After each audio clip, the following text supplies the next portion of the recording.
Hai semuanya, gimana kabar kalian? Semoga selalu dalam keadaan baik. Jadi welcome back teman-teman di segmen analisa pagi, dan seperti biasa di segmen kali ini kita akan mengulas untuk update news dan juga pergerakan dari market, khususnya market Bitcoin. Jadi selamat datang kembali ya teman-teman. Hari ini kita berada di tanggal 1 November 2023. Udah masuk ke bulan yang baru, atmosfer market akan cenderung baru juga. Teman-teman, di perdagangan kemarin kita udah dapat beberapa data yang penting. Yang pertama ada PMI Manufacturing and Non-Manufacturing untuk China, di mana trennya sama-sama mengalami penurunan. Yang artinya adalah perekonomian China dari pabrik-pabriknya, manufacture di sana itu semuanya lagi dalam posisi defensif. Perusahaan-perusahaan belum bisa ekspansi. Otomatis mungkin teman-teman yang ada bisnis ekspor impor terutama yang berhubungan sama China mungkin akan terkendala. Teman-teman, permintaannya mungkin nggak terlalu banyak karena ya ekonomi dari China sendiri masih cenderung lesu. Kemudian kalau kita lihat dari data inflasi untuk CPI ya, CPI dari Uni Eropa, kemarin kita menemukan data di mana inflasinya turun anjlok. Ini pertanda bagus sih sebenarnya. Jadi dari 4,3% itu turun ke 2,9%. Penurunannya sangat-sangat signifikan. Tapi core-nya itu turun sekitar 0,3%, dari 4,5% turun menjadi 4,2%. Perekonomian di negara-negara bagian Uni Eropa itu cenderung slow untuk saat ini. Lalu dari Amerika Serikat kemarin kita dapat data soal komposit apa nih? Ya, data soal komposit HPI ya, HPI Employment Cost Index, kemudian juga ada data soal PMI Chicago dan Consumer Confidence. Kemarin dari beberapa data tersebut memberikan impact yang positif terhadap pergerakan dari dolar. Dan hari ini teman-teman kita akan dapat beberapa news. Salah satunya itu adalah data soal manufacturing PMI di Caixin, China, teman-teman. Kemudian juga dari Amerika Serikat akan ada non-farm employment change, lalu ada manufacturing employment untuk Amerika Serikat, manufacturing PMI, manufacturing prices, job opening, dan juga crude oil inventory. Jadi siap-siap aja, market mungkin akan memberikan respon juga terhadap US dollar ke depannya ya. Sehingga US dollar biasanya memang memberikan impact terhadap pergerakan dari Bitcoin. Dan harus di take note juga tanggal 2 November besok dini hari teman-teman. Jadi mungkin di analisa pagi esok hari kita akan bahas juga seperti apa kondisi daripada Amerika Serikat soal decision suku bunga mereka, dan mungkin kalau ada pidato juga dari Jerome Powell kita akan coba untuk ulas ya teman-teman. Dan ya, kalau teman-teman mungkin takut ketinggalan untuk berita-berita seperti ini, jangan lupa untuk subscribe dulu channel ini. Dan kita punya komunitas diskusi di mana kita akan selalu update informasi-informasi terbaru di komunitas tersebut di Telegram. Jadi buat yang mau join, linknya ada di kolom deskripsi. Oke, kita lanjut lagi dari kalender ekonomi, teman-teman. Jadi ini adalah news yang akan kita dapatkan besok ya. Besok kita akan benar-benar untuk review seperti apa kira-kira kondisi daripada market untuk kedepannya. Kemudian kalau kita lihat dari persentase nih rate decision daripada Fed saat ini ada di poin 96%, kemungkinan Fed bakalan mempertahankan suku bunga ya, bertahan di 5,5%. Jadi kita expect banget Fed tidak naikin suku bunga, dan semuanya itu akan tergantung juga sama isi dari pidato Jerome Powell atau statement dari Jerome Powell serta press conference, di mana Jerome Powell juga akan ditanya oleh wartawan kira-kira seperti apa kebijakan dan lain sebagainya yang akan dia lakukan ke depannya. Itu sih dari kalender ekonomi. Next kita akan lihat dari beberapa news yang ada di market crypto. Kemarin ada berita yang kurang bagus. Unibot ini adalah salah satu DEX yang mana kita bisa melakukan transaksi lewat Telegram ya. Dikabarkan mengalami eksploitasi atau kena hack teman-teman dari persetujuan token dari router baru kami, dan telah menghentikan sementara router kami untuk mengatasi masalah tersebut. Dana apapun yang hilang karena bugs dari router kami akan diberi kompensasi. Jadi mereka sudah mengkonfirmasi bahwa memang mereka kena hack. Unibot, mungkin tokennya bisa teman-teman cari di exchange ya, pasti ada namanya Unibot. Kemudian ada berita lagi, salah satu exchange Bittrex di US itu baru aja planning untuk kebangkrutan.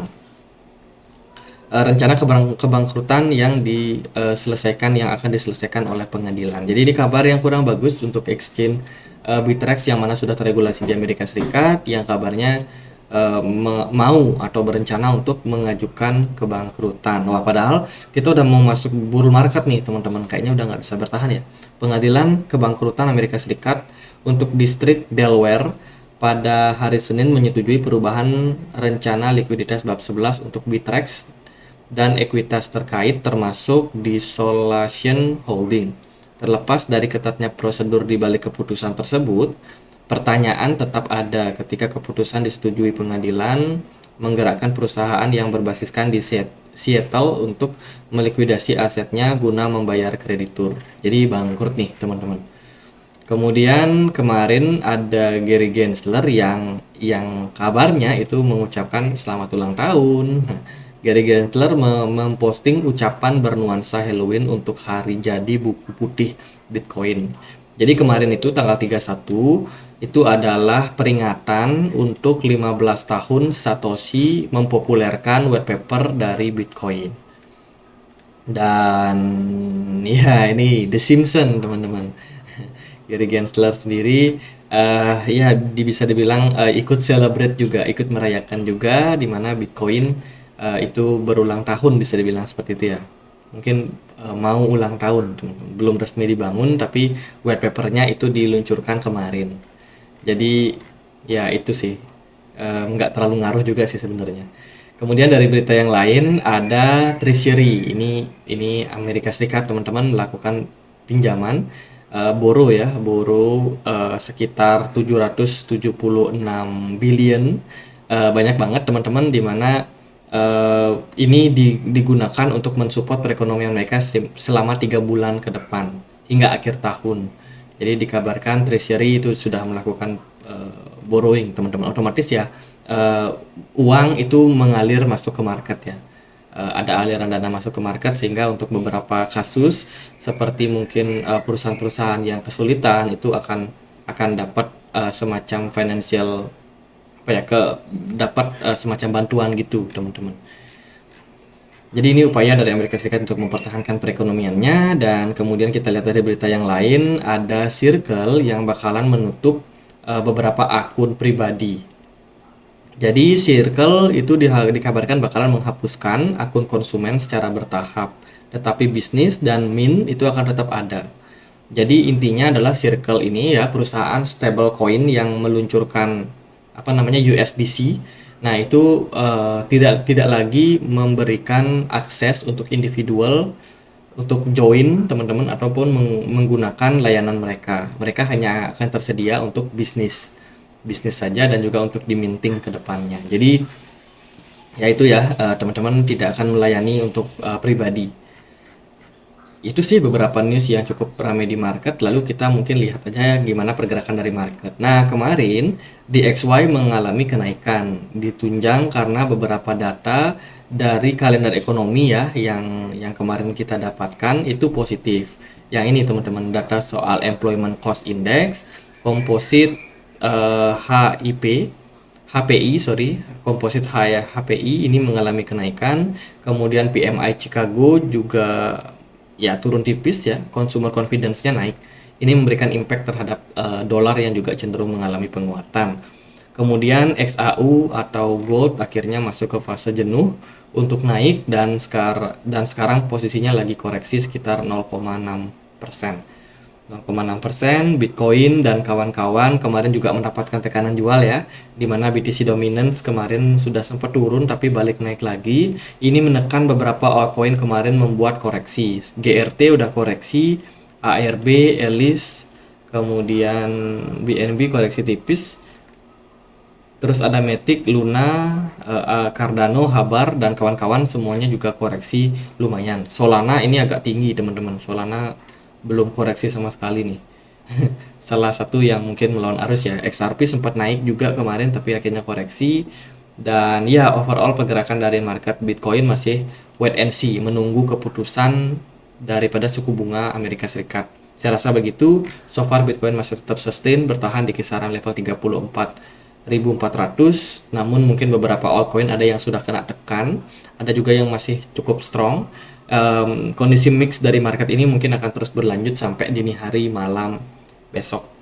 Itu bakalan menjadi event yang menurut saya sangat-sangat penting dan akan memberikan impact terhadap market.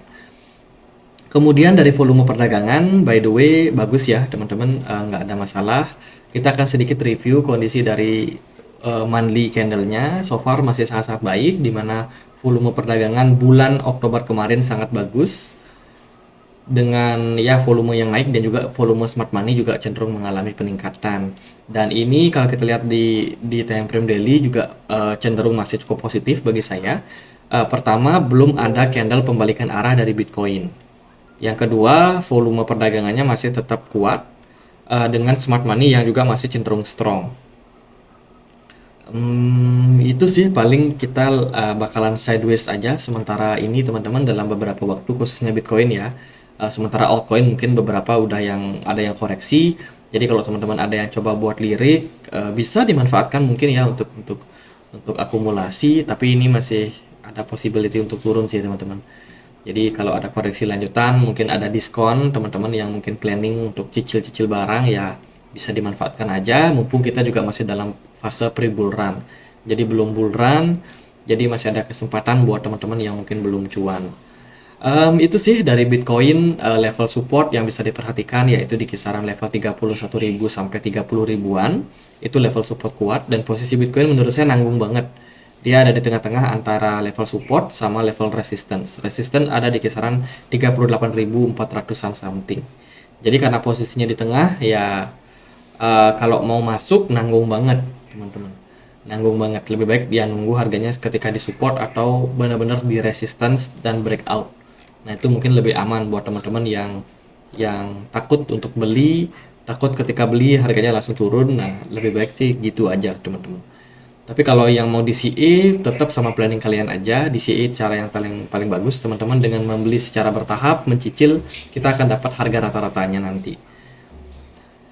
Itu sih dari RSI udah level jenuh beli ya teman-teman. So mungkin beberapa koreksi dibutuhkan untuk market ya, supaya lebih tenang aja sih teman-teman, biar market bisa lebih nggak tegang lagi ya. Jadi gitu aja paling buat Bitcoin ya. Saya pribadi akan menunggu wait and see dulu untuk keputusan dari suku bunga Fed dini hari besok. Semoga aja market positif lagi teman-teman. Jadi gitu aja mungkin update kali ini. Semoga videonya bisa bermanfaat. Dan bila mana ada pertanyaan lain, ada koin lain buat dibahas, kalian bisa banget tulis di kolom komentar. Yang mau join di komunitas kita, linknya ada di kolom deskripsi. That's it guys, semoga bisa bermanfaat. Dan akhir kata saya Andre, makasih.